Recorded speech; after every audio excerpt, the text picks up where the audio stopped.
बिलावल भुट्टो इस वक्त पार्लियामेंट में इज़हार ख्याल कर रहे हैं, आपको बराह रास्त दिखाते हैं। सिर्फ स्ट्रांगली कंडेम करते हैं पर उनके ख़ानदान के साथ कंडोल भी करते हैं।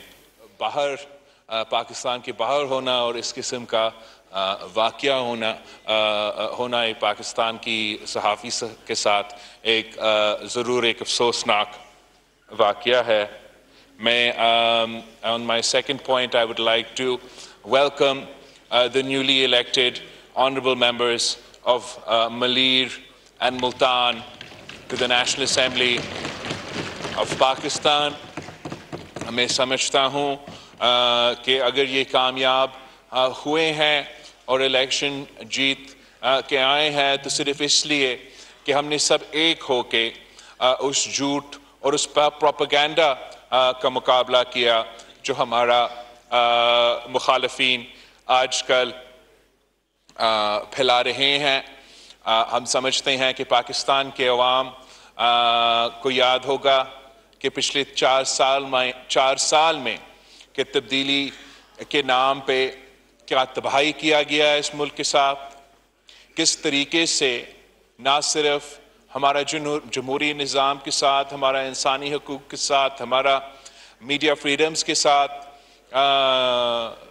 खेला गया, मगर साथ साथ हमारा मईशत के साथ जो मुआशी हालात पैदा किए गए वो भी हम सब के सामने हैं।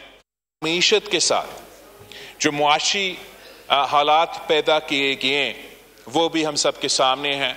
ना सिर्फ उस 4 साल कारकर्दगी की वजह से, मगर जाते हुए निकलते हुए जिस तरीके से साबिक वज़ीर आज़म ने हमारा मईशत पे, पाकिस्तान की मईशत पे खुदकुश हमला करके पाकिस्तान को अपनी तारीख में पहली बार डिफ़ॉल्ट के ख़तरा तक लेकर गया था।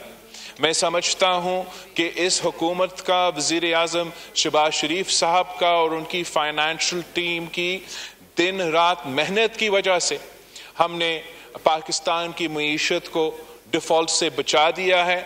और इंशाअल्लाह ताला अब जितना टाइम हमारे पास रहता है, मेरा ख्याल 10-11 महीने इस असेंबली का, मैं उम्मीद करता हूँ कि नौमुंतखब मेंबर्स और हम सब मिल के मेहनत करेंगे कि हम पाकिस्तान के अवाम की खिदमत करें, उनके आवाज़ बने और इस झूठ का, इस प्रोपेगेंडा का मुकाबला करके इंशाअल्लाह ताला हम अगले इलेक्शंस की तरफ जाएंगे। आखिरी बात जनाब स्पीकर, हम अपना जो अक़लियत कम्युनिटी है उनके, हमारा हिंदू कम्युनिटी का आज एक बहुत बड़ा दिन है, दिवाली का दिन है, तो मैं दिवाली मुबारक पाकिस्तान में ख़ास तौर में रहने वाले पाकिस्तानी हिंदू बहन भाइयों को दिवाली मुबारक कहना चाहूँगा। थैंक यू जनाब स्पीकर।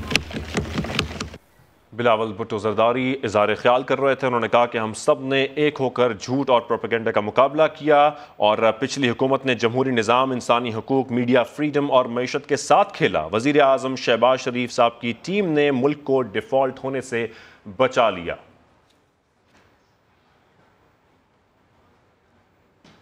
और अफसोसनाक खबर, पाकिस्तानी सहाफ़ी अरशद शरीफ कीनिया में गलती से पुलिस की फायरिंग का निशाना बन गए। कीनिया के पुलिस हुक्काम का कहना है वाक़े की तहकीकात जारी है। पुलिस से मिसकंडक्ट कैसे हुआ, रैपिड रिस्पांस टीम खोज लगाने की कोशिश कर रही है। मीडिया रिपोर्ट्स के मुताबिक अरशद शरीफ शनाख्त में गलती की वजह से पुलिस की फायरिंग का निशाना बने। वाक़या इतवार की रात नैरोबी के मेगादे हाईवे पर गाड़ियों की चेकिंग के दौरान पेश आया। अरशद शरीफ और उनके साथी ने मुबैना तौर पर रोड ब्लॉक की खिलाफ वर्जी की थी। कीनिया में पाकिस्तानी सहाफ़ी अरशद शरीफ की मौत। कीनिया पुलिस ने कहा है अरशद शरीफ शनाख्त में गलती की वजह से पुलिस फायरिंग का निशाना बने हैं। वाक़े की रिपोर्टिंग करने वाले कीनिया के मकामी सहाफ़ी साइरस इम्बाटी ने PTV न्यूज़ से गुफ्तगू में तफसील बताई। Mr. Sharif was driving a saloon car with his brother who was a driver. Now the brother was a driver. They were driving from a place called Magadi around 9 p.m. last night. So they arrived at some makeshift roadblock which had been erected by police. So according to police, when the two arrived at the site, they failed to kind of stop at the roadblock. According to police, this prompted the officers who were manning the roadblock to open fire. Kenya में police के काम की निगरानी करने वाले शहरी इदारे independent police oversight authority IPOA का कहना है कि पुलिस वॉच डॉग पाकिस्तानी सहाफी के कत्ल की तहकीकात कर रही है। इदारे के सरबरा एन माकोरी ने दारुल हुकूमत नैरोबी में प्रेस कॉन्फ्रेंस के दौरान बताया कि पाकिस्तानी सहाफी अरशद शरीफ के कत्ल की तहकीकात के लिए एक रैपिड रिस्पांस टीम भेजी गई है, जिसने कार्रवाई शुरू कर दी है। कीनिया के हुक्काम ये जानने की कोशिश कर रहे हैं कि पुलिस से इस मामले में मिसकंडक्ट क्यों हुआ। वज़ीर आज़म शहबाज शरीफ का कीनिया के सदर विलियम रूटो से राब्ता, सीनियर सहाफ़ी के जाँ बहक होने के वाक़े की गैर जानिबदार तहकीकात की दरख्वास्त कर दी। वज़ीर आज़म शहबाज शरीफ ने टेलीफोन पर कीनिया के सदर से अरशद शरीफ के जाँ बहक होने के वाक़े पर गुफ्तगू की। वज़ीर आज़म ने पाकिस्तानी कौम और मीडिया बरादरी की जानिब से वाक़े पर शदीद तशवीश से आगाह किया और मरहूम की मैयत वतन वापसी के लिए ज़ाब्ते की कार्रवाई जल्द मुकम्मल करने की दरख्वास्त भी की। इस मौके पर कीनिया के सदर ने वाक़े पर इजहार अफसोस करते हुए इंसाफ के तमाम तकाजे पूरे करने और तहकीकाती रिपोर्ट जल्द देने की यकीन दहानी कराई। सीनियर सहाफ़ी अरशद शरीफ की नागानी मौत पर वज़ीर आज़म शहबाज शरीफ ने मरहूम की वालदा को टेलीफोन करके दुख का इजहार किया।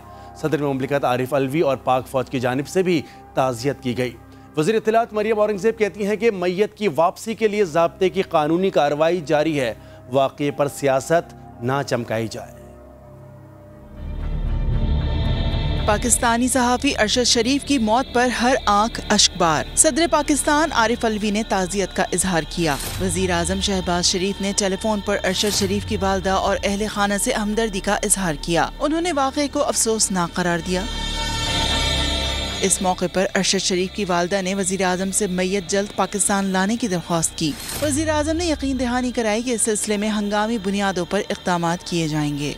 ISPR की जानिब से जारी बयान में सीनियर सहाफ़ी के दर्जात की बुलंदी और दुख की घड़ी में लवाहिकीन के लिए सब्र जमील की दुआ की गई। वज़ीर ख़ारजा बिलावल भुट्टो और वज़ीर दाखिला राना सनाउल्लाह ने भी अफसोस का इजहार किया। वफाकी वज़ीर इत्तलात मरियम औरंगज़ेब ने मरहूम के घर जाकर अरशद शरीफ की वालदा और अहलिया से ताज़ियत की। यकीन दहानी कराई कि गमज़दा घराने को तन्हा नहीं छोड़ेंगे।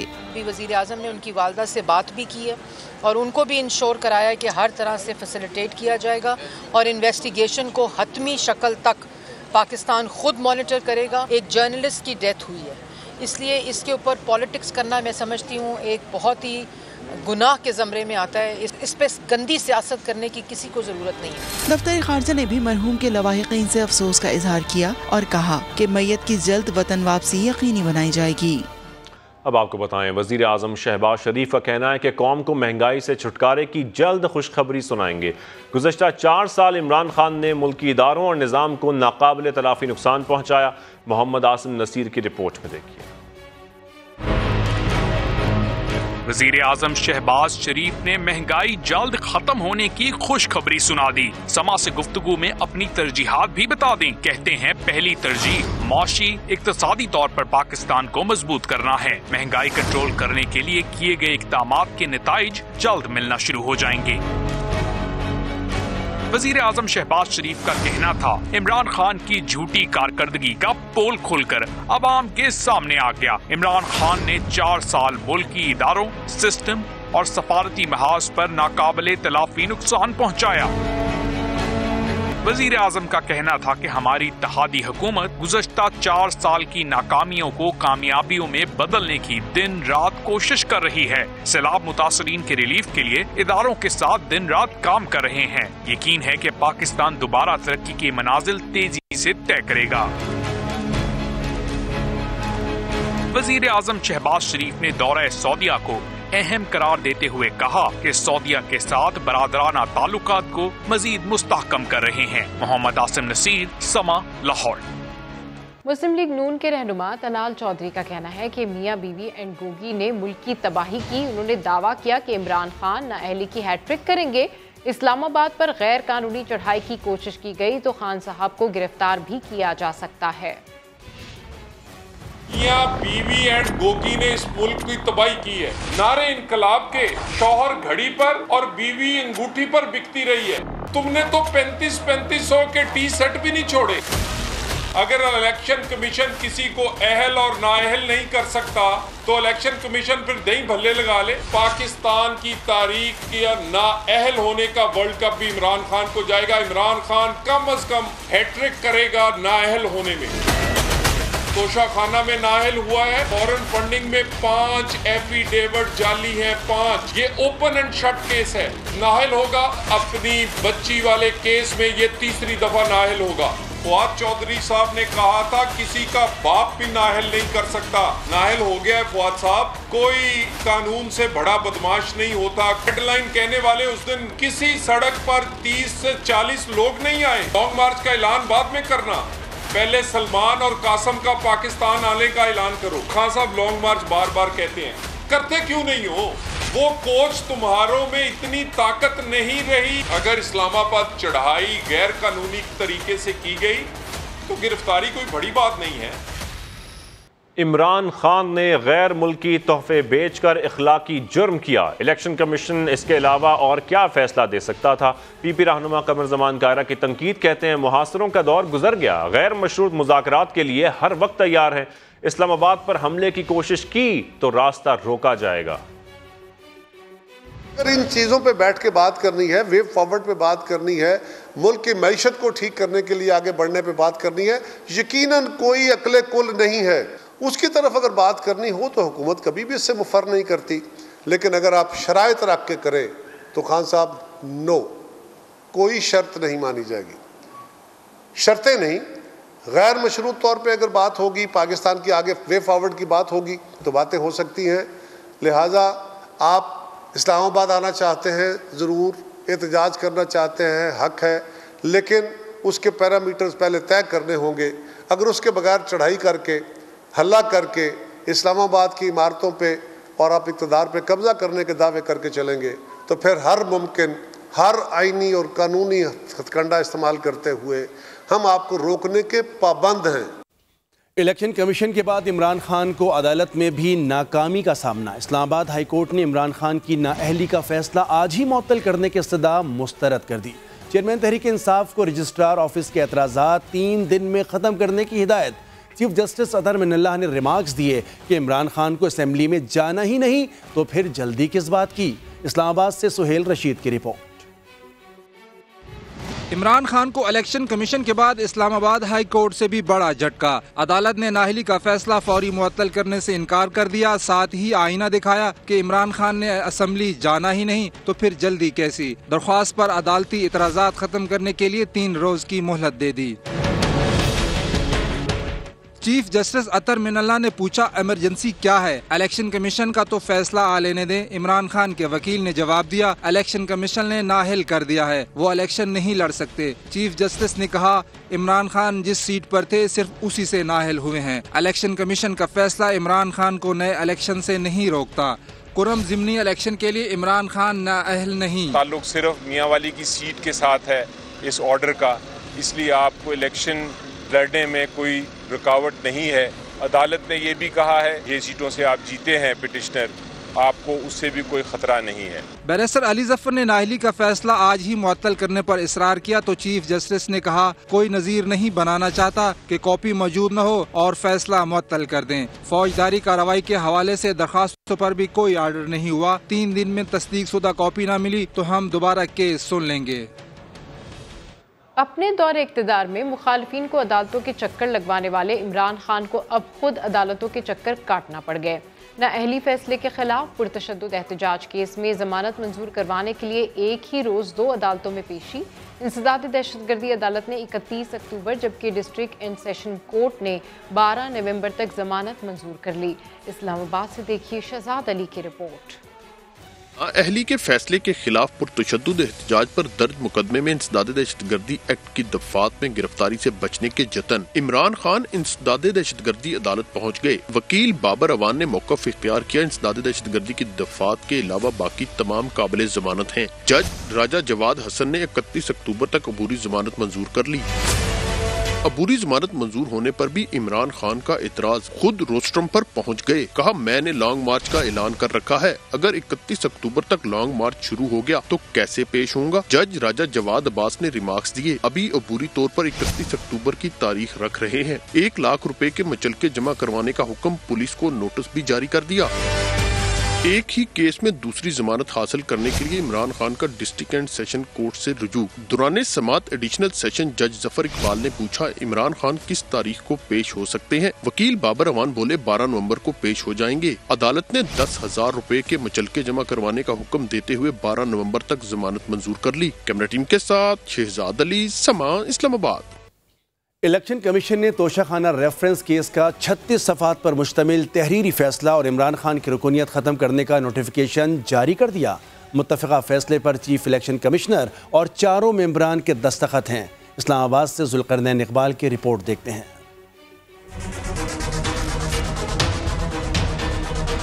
इलेक्शन कमीशन ने तोशाखाना रेफरेंस का तहरीरी फैसला जारी कर दिया जो 36 सफ़ात पर मुश्तमिल है। इमरान खान के वकील की जानिब से ECB के दायरे इख्तियार पर आए एतराज़ात सुप्रीम कोर्ट के फैसलों की रोशनी में मुस्तरद कर दिए गए। अदालती नज़ायर में नवाज शरीफ के खिलाफ इमरान खान की दरखास्त के फैसले का भी हवाला। फैसले के मुताबिक इमरान खान ने अपने तहरीरी जवाब में वसूल करदा तहफ़ में से 4 फरोख्त करने का एतराफ़ किया। मुबहम जवाब में ये दावा भी किया कि फरोख्त की रकम माली गोशवारों और बैंक अकाउंट में जाहिर की गई थी। हालांकि साल 2018-19 में तहफ़ की फरोख्त से हासिल रकम जानबूझकर जाहिर नहीं की गई, जबकि 2020-21 के गोशवारों में भी हकायक छुपाए गए। इमरान खान का पेश करदा बैंक रिकॉर्ड भी तहफ़ की कीमत से मुताबिकत नहीं रखता। ये वजाहत भी नहीं की गई कि गलती गैर इरादी थी। इमरान खान ने इलेक्शन एक्ट की दफात 137, 167 और 173 की खिलाफ वर्जी की। उन्हें आइन के आर्टिकल 63(1)(b) के तहत मौजूदा असम्बली रुकनीत के लिए नाअहल करार दिया जाता है। झूठी स्टेटमेंट जमा कराने पर उनके खिलाफ फौजदारी कार्रवाई भी होगी। फैसले में इलेक्शन कमीशन इमरान खान की नशिस्त खाली तो करार दे दी, लेकिन गलती से इमरान खान का हल्का इंतखाब मियांवाली के NA 95 की बजाय दीर बाला का हल्का NA 5 दर्ज कर दिया। अलबत्ता इमरान खान की रुकनीत डी नोटिफाई करते हुए ऐसी कोई गलती नहीं की गई। चेयरमैन तहरीक इंसाफ इमरान खान NA 45 खुर्रम से ज़िमनी इलेक्शन लड़ सकते हैं या नहीं, फैसला नहीं हो सका है। Chief election commissioner Sikandar Sultan Raja की ज़ेर सदारत इजलास में आईनी और कानूनी माहिरीन से आर्टिकल 63(1)(p) से मुतालिक राय तलब कर ली गई। तफसीलात जानेंगे जुल्करनैन इकबाल से। जुल्करनैन, इजलास तो तलब कर लिया गया लेकिन फैसला ना हो सका। देखिए, इजलास हुआ था जिसमें जो इलेक्शन कमीशन के अपना लॉ विंग है उसके अफसरान थे और मेंबरान भी उसमें शरीक थे। इसमें इस सवाल के ऊपर बहस की गई जो पूछा गया था रीजनल इलेक्शन कमीशन कुरम की जानिब से कि इमरान खान अब इलेक्शन लड़ने के अहल हैं 30 अक्टूबर वाला या नहीं। इस पर काफी देर डिस्कशन हुई। तमाम उसके बाद फैसला ये किया गया कि मजीद जो कानूनी माहिरीन है, जो इलेक्शन कमीशन की लीगल टीम है, उनसे आरा ली जाएंगी, जिसके बाद वो जो अदालती फैसले मुख्तलिफ आ चुके हैं उनका भी जायजा लिया जाएगा। उसके तनाजुर में फिर इलेक्शन कमीशन दोबारा इस मामले को देखेगा और कल दोबारा से इजलास 2 बजे तलब किया गया है।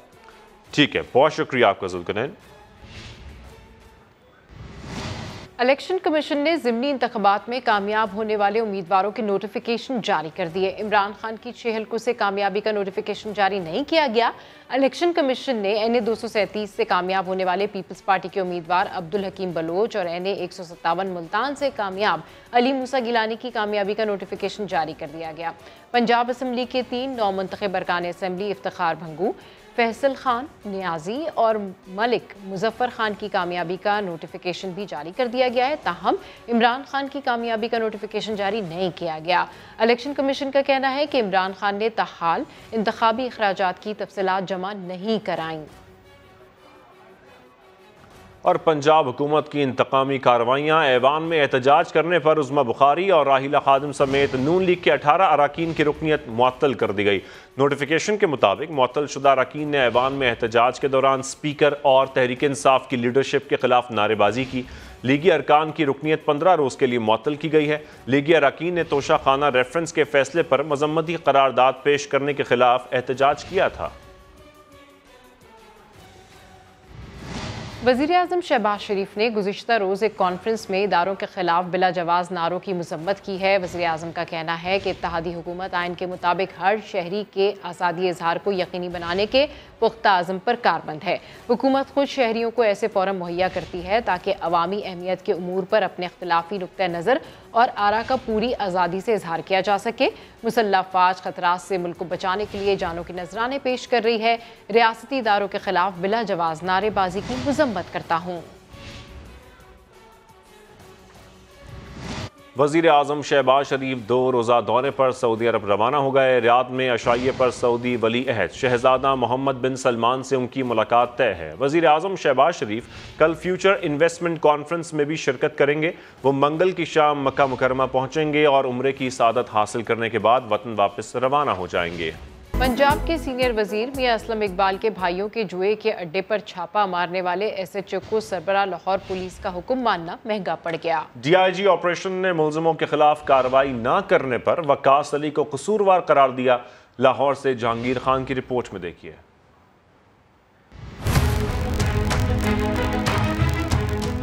PTI के सीनियर और बाअसर वजीर मियां असलम इकबाल के भाइयों के जुए पर छापे का मामला। CCPO गुलाम महमूद डोगर के हुक्म पर मुल्जिमों के खिलाफ कार्रवाई न करने वाले SHO समनाबाद को महकमाना कार्रवाई का सामना।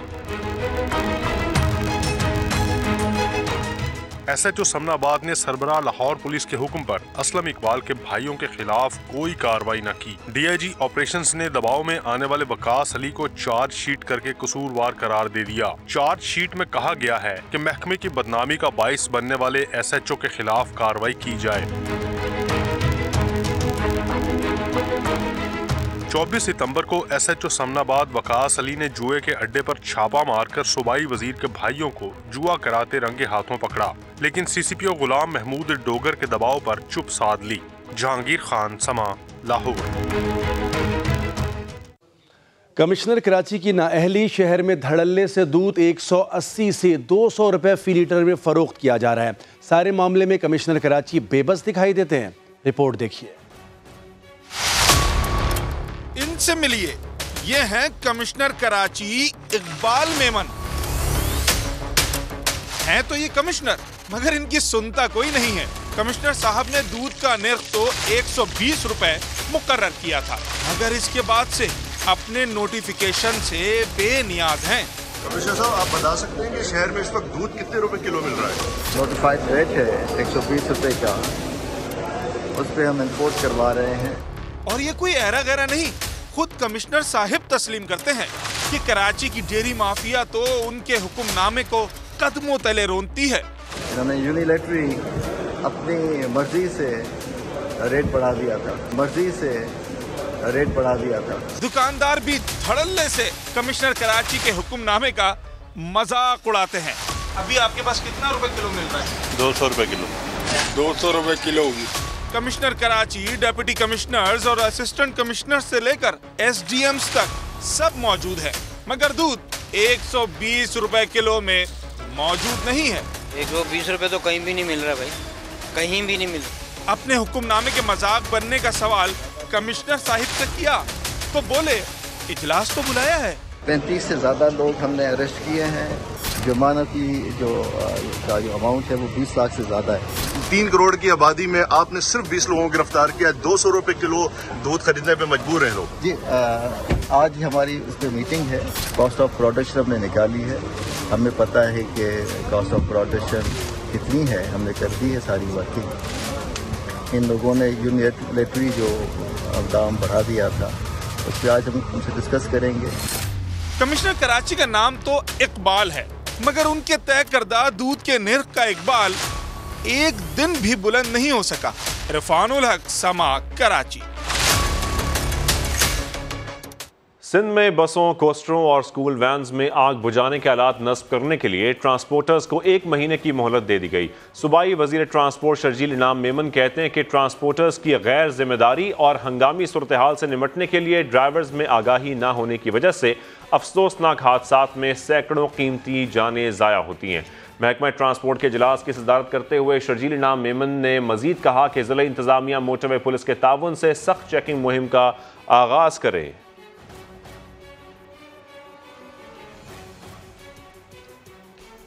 और अभी आपको बताएं कि कौमी असम्बली में शहरी रहमान इज़हार ख्याल कर रही हैं। देखें कोई चीज रेगुलराइज मैं भी देखूं। थैंक यू सेनेटर साहब।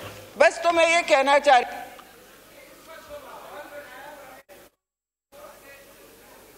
सेनेटर साहब अगर माइक खोले। अफसोस से हम किसी को याद नहीं दिलाते हैं वो कहाँ से आए हैं। मेरे ख्याल में वक्त आ गया है कि हम याद दिलाएं लोगों को, क्योंकि हम इतने बिजी हैं अपने कामों में जाने बचाने में कि हम याद नहीं दिलाते लोगों को कि ये क्या करके आए हैं और असल चोर डाकू कौन है, करप्ट प्रैक्टिसेस का मुर्तकब कौन रहा है और किसको जवाब देना होगा।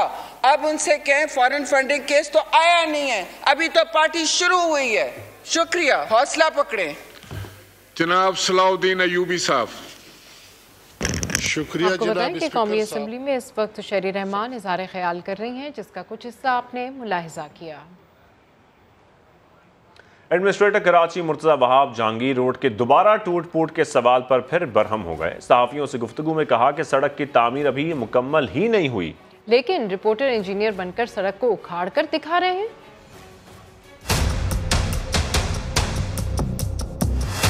जहांगीर रोड जो है ना, उससे मेरा पता नहीं कोई लव एंड हेट की रिलेशनशिप हो गई है। जहांगीर रोड, अल्लाह बख्शे आमिर लियाकत हुसैन साहब, वो वहाँ के MNA थे। उन्होंने वज़ीर आज़म पाकिस्तान मर्द मोमिन मर्द हक इमरानुल्लाह खान नियाज़ी साहब से फंड्स लेके वो सड़क को बनाया था। मैं तो उस वक्त मैदान में आया जब सड़क ख़राब हो गई थी, और मेरे लिए भी सबसे आसान काम था कि मैं वही PTI वाला लेपा पोती वाला काम करूँ। या पहले मैंने रूट कॉज आइडेंटिफाई किया, तो वो जिन साहब को मैं देखा ना, वो उखाड़ रहे थे रोड। यार ये कोई तरीका होता है? इसका नमूना ये है कि ये सड़क का ये हिस्सा है, इसको अगर आप हाथ से यूँ करें तो ये सड़क है। आप लोग इंजीनियर हो, कि आपको पता है सड़क की क्वालिटी क्या होती है। मैं बड़ा एहतराम करता हूँ उनका, मेरा कड़ी चावल का रिश्ता है उनसे, दाल सब्जी का रिश्ता है मेरा उनसे, बड़ा एहतराम करता हूँ खुर्शीद भाई का। मैं वहाँ गया था और मैंने कहा काम का आगाज़ हो गया। मैंने ये नहीं कहा काम ख़त्म करके हमने पब्लिक के लिए खोल दिया। तनकीद में इस्लाह की नीयत से करें, मैं तनकीद को बर्दाश्त करता हूँ, लेकिन इस्लाह की नीयत से। हेल्थ रिस्क अलाउंस बहाल करने का मुतालबा। सिंध के सरकारी अस्पतालों के पैरामेडिकल स्टाफ का एहतजाज जारी है, जबकि हुकूमत ने अलाउंस बहाल करने से इनकार कर दिया। कराची से मुदस्सिर नज़ीर की रिपोर्ट देखिए।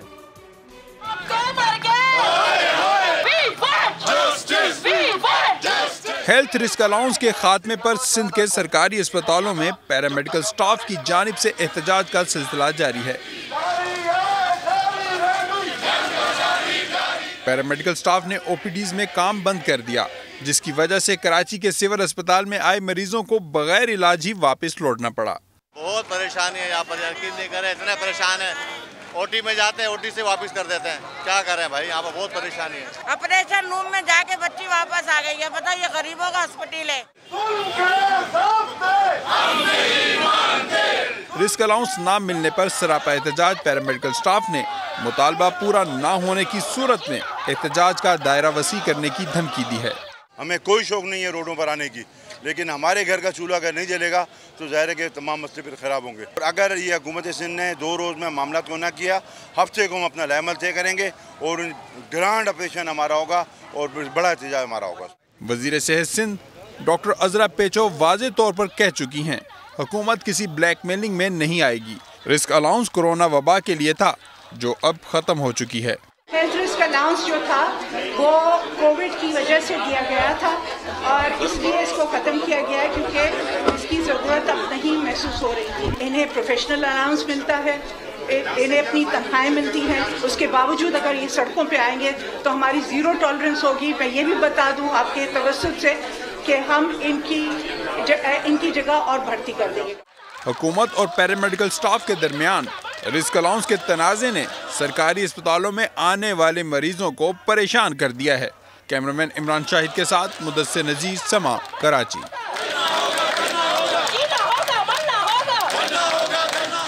वज़ीर आला पंजाब परवेज़ इलाही का गुजरांवाला के साथ नाइंसाफियों का सिलसिला जारी। महकमे तालीम के नॉन टीचिंग स्टाफ की सैकड़ों सीटें खाली होने के बावजूद ज़िले के लिए सिर्फ 28 सीटें मुख्तस की, जबकि गुजरात और मंडी बाउद्दीन को सैकड़ों सीटों का कोटा फराम कर दिया गया। रिपोर्ट करेंगे मोहसिन खालिद।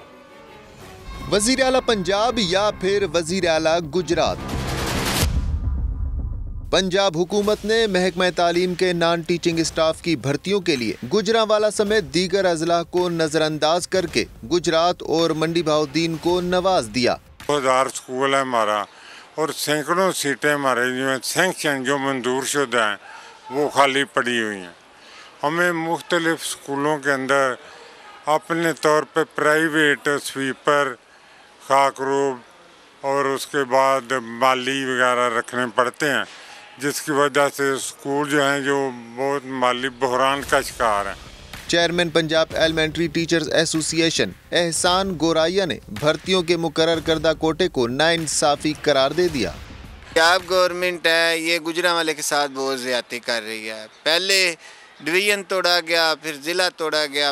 वज़ीर आला पंजाब जो पूरे पंजाब के वज़ीर आला हैं, तो उस हिसाब से होने चाहिए कि गुजरांवाला पहलवानों का शहर और बड़ा सनती शहर है, इसकी बहुत ज़्यादा आबादी है, तो उस हिसाब से सीटों की तकसीम होनी चाहिए थी, जबकि गुजरांवालों को सिर्फ 28 सीटें दी गई हैं, जो कि सरासर नाइंसाफ़ी है, ज़्यादती है गुजरांवाला के साथ। पंजाब हुकूमत की जानिब से नॉन टीचिंग स्टाफ के लिए गुजरांवाला के लिए 28, गुजरात के लिए 354 और मंडी बहाउद्दीन के लिए 323 सीटें मुख्तस की गई हैं। शहरियों का कहना है परवेज इलाही ने पहले हमारा डिवीजन तोड़ा, फिर जिला और अब नौकरियों में भी नाइंसाफी की जा रही है। कैमरामैन आसिफ जान के साथ मोहसिन खालिद, समा, गुजरांवाला। वक्त इतना ही। ब्रेक के बाद हाजिर होंगे हेडलाइंस के साथ। देखते रहिए समा।